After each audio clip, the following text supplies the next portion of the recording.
Hello, what is up mga moms or sir ma'am? Ako po si Ralph Cifra, isang visual artist from Manila, Philippines. And today we are going to review the Venom Pool na KO or knockoff or bootleg. This is not original, okay? This is fake. Pero grabe ang gawa ng ano ngayon. Grabe ang gawa dito sa Venom Pool na to. Pwede na to sa isang bootleg and i-custom repaint natin to, okay?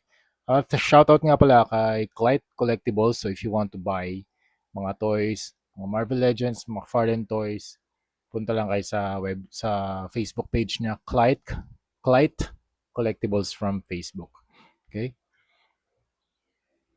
All right, first things first, stable naman yung mga joints niya, wala namang mga loose na joints.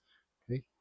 Okay naman tong build niya. Gustong gusto ko yung build niya ano dito ni Venompool. It's very bulky dito sa top part. Tapos dito sa bottom part medyo medium build. So ang ganda ng upper body niya. Very bulky yung arms. Tapos bulky din yung chest. So marami tayong space para makapag-paint.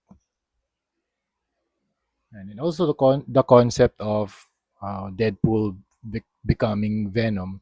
It's a very nice na collaboration dun sa dalawang comic book superheroes.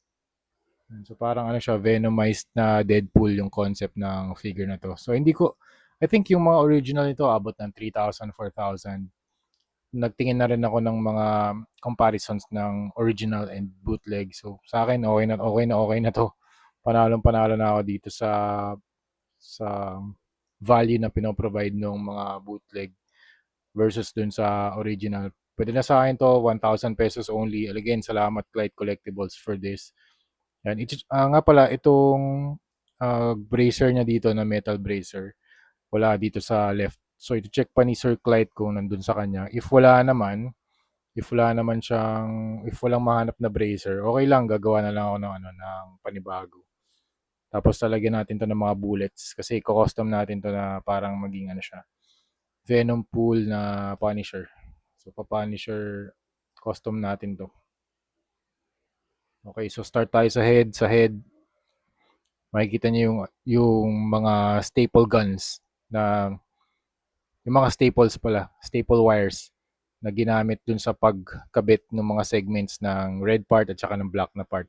It's a very nice feature dito sa overall theme ng Deadpool X Venom. So you have the staple wires all over the body, dito sa chest, sa arms, sa stomach section, sa hips,